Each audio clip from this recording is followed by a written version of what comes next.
ating syudad. Sa kanyang mahabang pananilihan, pinamalas niya ang kanyang kakayahan at dedikasyon sa pagtuto sa mga pangangailangan ng mga lokal na pamahalaan at sa pagtaguyod ng mga pulisiya na naglalayong mapalakas ang ating sistema ng pamamahala sa grassroots level.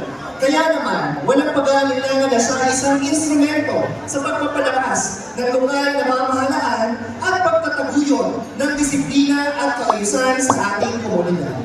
Imbued with the core values of integrity, commitment, teamwork, and responsiveness, the DILG is committed to capacitate and nurture local governments to sustain peaceful, progressive, resilient, and happy communities.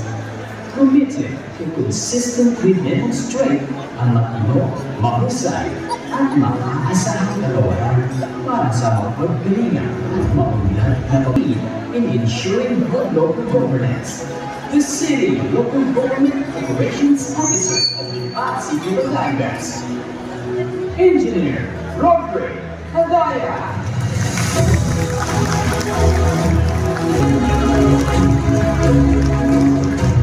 Salamat po sa isang napakagandang introduction. Alam niyo kung nagpunta sa aking kusina mga yan at sabi mag-video show, akala ko hindi pa Max ang susutik sa akin. Nagtaka ho ako, takot pinapagbihis ng garaw. Supposed to be, dapat alam ko na mapaghupo din ako, parang di pa Max daw Anyway, napakarami ng taong dapat recognize. Bigla rin akong kinabahan, napagaya na ako kay HBA, napakaganda ng introduction So, pasalamat po tayo. Nandito ang presensya ng ating mga leader, ng leader ng mga barangay, sa pangunguna, nandiyan po dalawa natin ABC, si ABC Bukal, Fernando Rocafort, at si ABC Boyd Lack ng Lipa City, ating palakpakan. Dahil po sa kanila, sa tulong pati ng mga board of directors, tayo ho ay napunta sa napakagandang lugar na ito. Pasalamat tayo and special recognition sa St. Williams. Talagang wala ho kaming masabi. Sabi ng ibang participants, sana kay isang linggo kami tumagal. Kaya baka naman kayo naka-wheelchair ng lahat, mag-inuwi. Matami na nakain. Tulay ko naman nakakapaluha. Pagkakain. Gusto ko pa tumampot. Wala na paglagyan. Hindi ko na mapayak na ho. Sa lahat po ng punong barangay, sa lahat ng participants, lalong-lalo na sa legal ng mga barangay, sa mga board of directors, sa lahat ng barangay officials and functionaries, sa inyong lahat, kagaya ng aking lagi ng pagbati, sumayin niyo ang kapayapaan.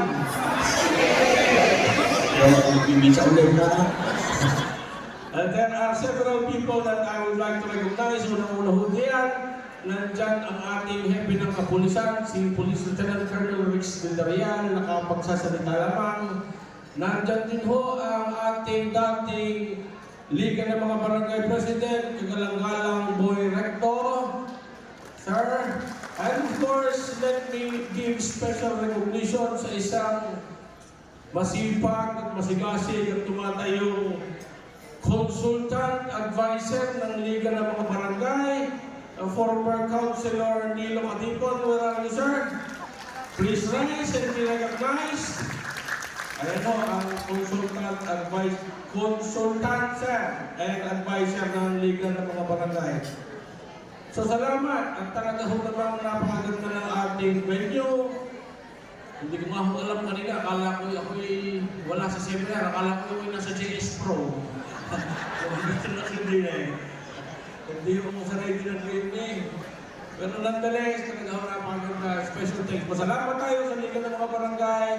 Kasi nung nagbinay tayo, hindi tayo naalaw na lumayo. But through their perseverance, nagawa na ho ng paraan na tayo ay maiba-iba. But again, let me remind everybody, kagaya ng sabi ni ABC Boyd, we are here primarily to learn. Hindi ho tayo nandito upang i-enjoy lang ang buhay na libreng ibinigay sa atin ng ating mga pundo. Ano ha? Una pa rin ay ang layunin na tayo matuto kasi this is part and parcel pa rin ng video program natin. Nandito ho tayo primarily para pag-aralan pa yung mga ibang bagay na hindi natin natalakay noong video. So, alam mga updates. Kasi kagaya ninyo, kami ho ay patuloy pa rin nag-aaral at patuloy kaming mga nakuha ng updates. Sa mga dati ng opisyal, I'm sure you are familiar with the katanong ng pambarangay law. Ito ho yun. Ito ho ang ating tatalakayin. Special na kailangan ng attention ko ngayon ay yung mga bago halal o yung mga first timer.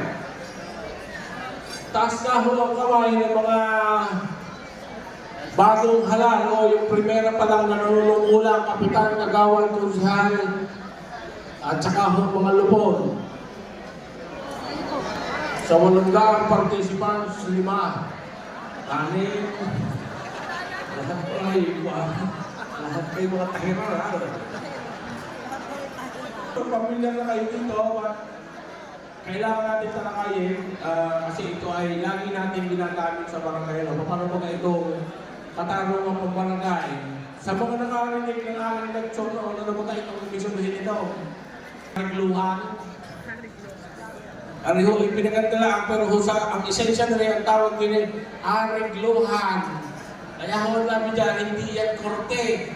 Ito ho'y sistema ng arigluhan. Batas, ang katanungan pang barangay law ay batas na nagtatakda ng sistema ng arigluhan. Yun. Kaya ang alamin natin, ano ang pwedeng arigluhin, sino ang mag-aariglo, saan ang arigluhin. So yun lang ho, ibig sabihin ng katanungan pang barangay law. At sino ho ang mga bidatiyan? Sino ang bidatiyan? Mga barangay justice.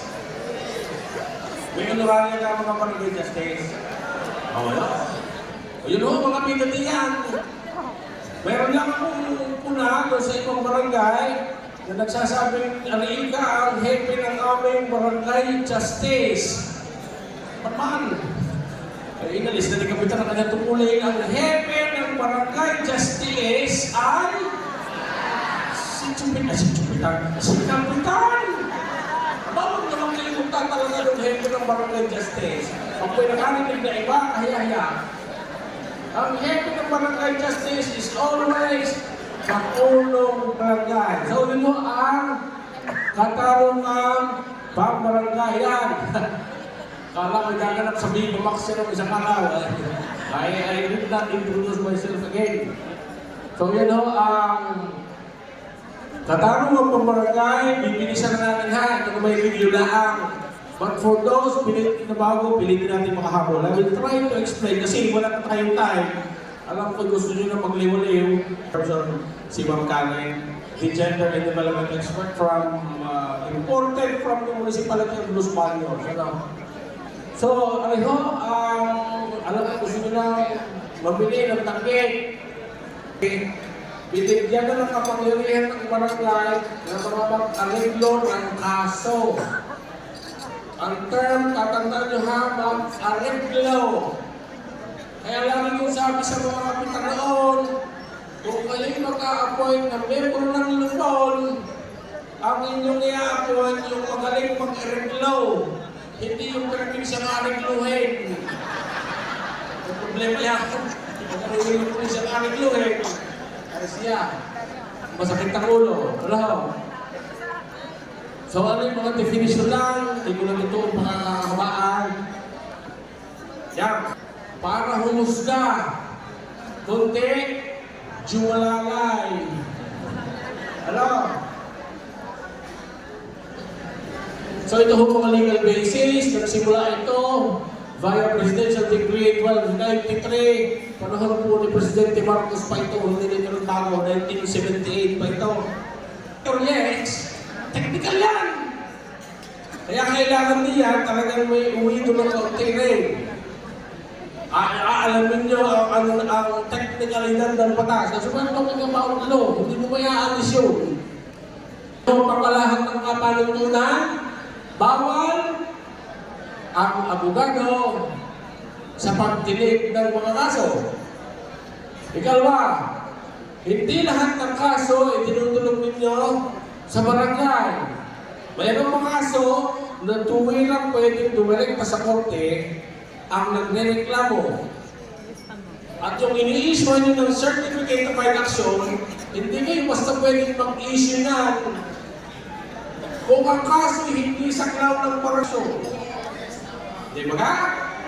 Kaya sinasabi ko sa mga barangay, simulan kayo, paliwanag nyo na lang, that the case at bar or the case before the KP ay hindi saklaw ng katarungan pambarangay. Henceforth, pwede na yung indirektang ihagla nang wala ng certificate to file action.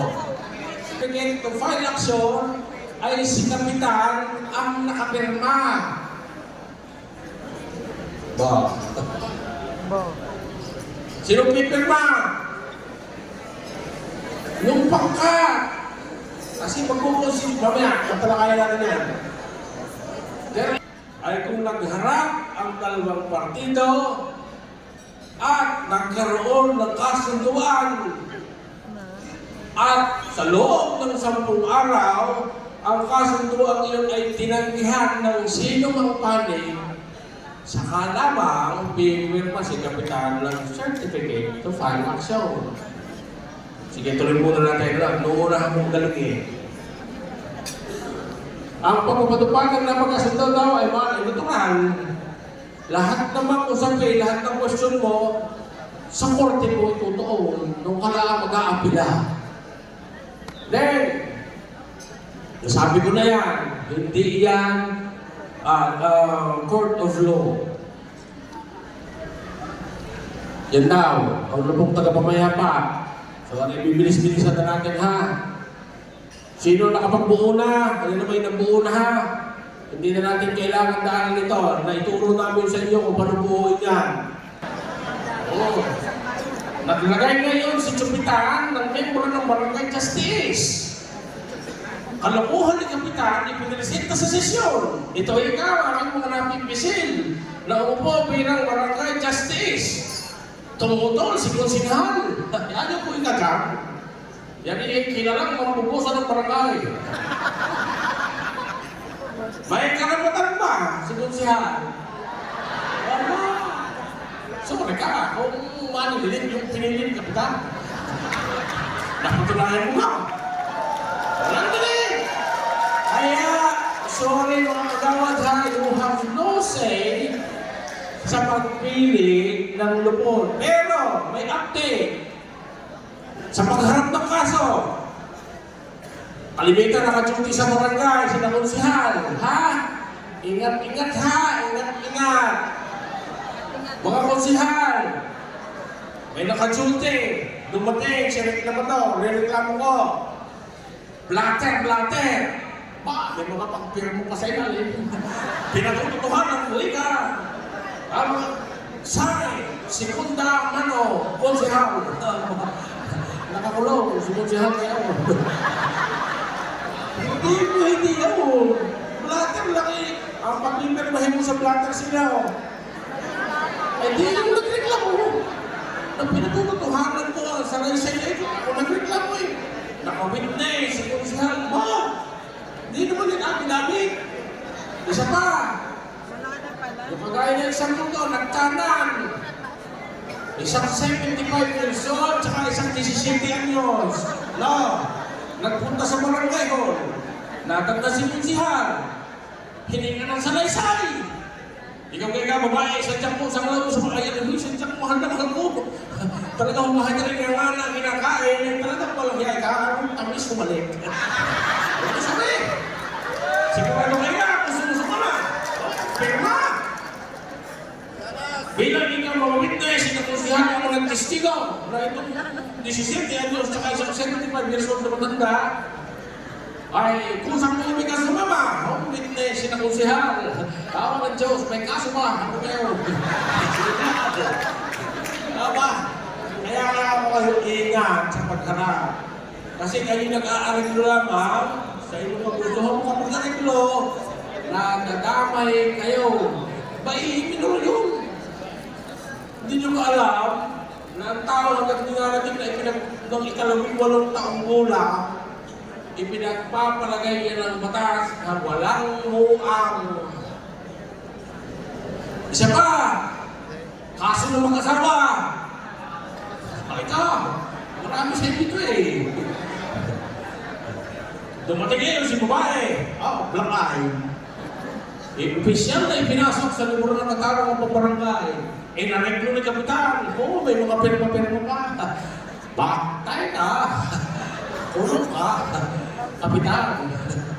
Hindi yan, didiscuss, hindi mo makara yan mamaya. Di ba ang makara yan? May bukod na batas na nakakasap na nagtatakta mo. The Anti-Violence Against Women and Children. Okay? So yun ha. 10 katao. Sino dito may 10? Na membro ng lupon. Yan, may kulang-kulang. Hinihingi sa inyo, minimum may 10. Kaya na. Hindi ko na pakikialam na. Wala nang kaya eh. Ang gagawin. Sige.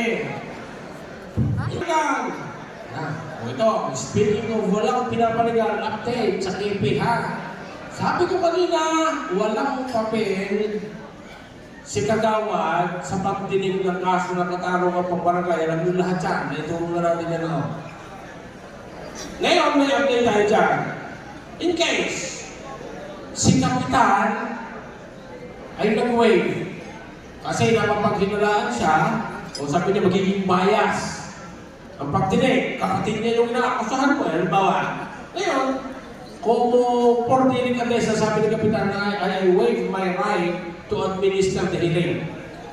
Hindi na ako maakto sa pagdinig ng kaso ng dalawa. Kapatid ko naman ang involved. Masamang itsura. Sino ba yun ang pamalit kay Kapitan? Sino? Kumakay mo, nakakalang kung hindi kayo, bro. Si Kapitan ang unang pupuntahan ng kaso eh. Ay sabi ni Kapitan, for the sa purposes, ano na may kapatid ko, hindi na ako kaharap sa pagdinig na yan. I waive my right as Lupon Chairman to administer the case. Sino ang hahalili kay Kapitan? Lakot daw. Sino sabi lakon? Lupon? Lupon? Sabi niyo yun ha? According sa latest ruling from the Supreme Court, ang primera konsyal na yun ang mag-a-assume ng duty ng Lupon Chairman. If in case nag-refuse si Kapitan mag-administer ng kaso, ngayon, arbitration award. Okay? A case for indirect contempt. Pagkaya ni Husgado na nagpadala ng sulat kayo, huwag mo naman. Pagkaya pulis na nahilang dito sa barangay, huwag mo naman. Pagkaya tumigas ng ulo. Ihapda nyo ng indirect contempt sa court. Pagka tumangin. Yan. Pabiso sa pagdinig sa nagreklamo na hindi sumipot sa pagkawal ng Kapitan. O yan. Pero pag hindi sumipot sila nagreklamo, patatatin niyo muna yung sulat, mapapagpaliwanagin niyo muna. Pagka hindi ka tanggap ng kaliwanag, ay di sa kanyo filean ng kaso. Okay? Magagawa pa ka kayo ng meeting supposed to be kung katanggap-tanggap ang dahilan bakit hindi sumipot yung nagre-reklamo. Kasi ito maraming problema sa barangay yung hindi nasipot. Eh kalimitan ginagawa ka ng barangay, pag hindi sumipot yung nagre-reklamo, nag-i-issue ng certificate of election, di ba ka? Partly correct din yun. Kung hindi aangal yung nire-reklama, pero ang tunay na prosedur, susunatan ni Puli yan. Bakit hindi ka nakarating? Pag hindi ka tanggap-tanggap ang iyong paliwanag sa amin, pwede kitang sampahan ng kaso sa korte. Pero hindi pwede agad-agad mag-issue ng certificate of election kasi hindi mo pa sila napapagharap The requirement para makapag-issue ka ng certificate of election is nagkaroon ng pagkaharap ang dalawa at hindi nagkasundo. Kontra demanda kasi hindi ka naman napunta eh. Bakit ka namin ihintay eh? I-entertain. At hindi ka na rin pwedeng makapagsakdal sa hukuman kontra doon sa... Kasi ganito, halimbawa kasuhan, hindi siya po yung nagreklamo. Issue mo ng KP form ganito, isabihin mo sa court. Hindi ka na pwedeng magreklamo kasi gusto ko kayo sa korte na. Di ba yun ang kalimitan dahilan sa korte na yun ka mag-usap. Ako, halimbawa, ako hindi nireklamo. Hindi ako sumipot. Kung ako si barangay, issue ko niya, KP form ganito. Hindi ka na rin makakapaghapla sa korte. Kasi kami yung isang mo. Yun ang ibig sabihin niya. Kaya kahit kung gawin mo, di ba rin sa barangay kadadaan. Kasi hindi pwede, hindi ka makakapaghabla. Walang kontra ni banda. Okay? At pwede siya makarusahan ng korte. Hindi na kayo, korte na. 5,000 piso, magkakulong na hindi higit sa isang buwan. Yun, ang ipaliwanag sa mga hindi nasipon sa patawag. So pagka nagkaroon ng pirmahan, kailangan na iyan ang mga requisitos na makikita doon. Nasa lengguwahe, wika, na naunawa ng parehong balik, naka-black and white, and pinatutuhanan ng punong barangay. Yan, makausapin hindi siya kung nakasunduan, civil status, or sa mga kasal, yung, ito, malipit papingan ng barangay. Ito. Nagpunta mo kasawa. Ako yung gusto na makipaghiwalay din eh. Ba? In-entertain ni barangay. Nagpirmahan pa, may mga witness pa. Patay kayo. Hindi yung saklaw yan. Ay, mga financial support, hindi na saklaw ng kasunduan. Ang kasunduan ha. Then, usapin may jurisdiction ang hukuman, hindi yung saklaw. Ayan. Okay. So ito naman, pagpupatupad at magpapatupad ng kasunduan ay sa kapitan. Yan. Ang requirement para may ipatupad mo sa kasunduan, halimbawa, bayaran ng utang, kada buwan ka, maghuhulog ng 150. Yan ang kasunduan eh. Eh, hindi nakakatupad, anong pwedeng gawin ng kapitan? Kung may salikot ka, pwede na nabuhanan yan. Pag bibili namin para makabayad ka, pero kung kang baka, hindi pwede. Pag mga baka, hindi yung kasi naulo pa rin professional dito, hindi pa na-update ko eh. Sa totoo po yan, may tanong. Sino gutom na?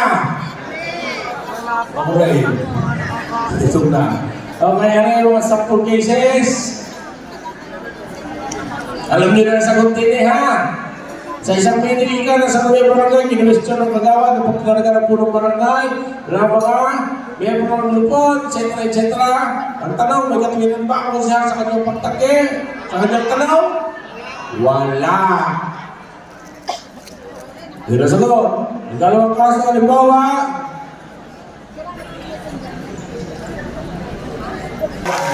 may rapor na. Isang pigmes na kalaw.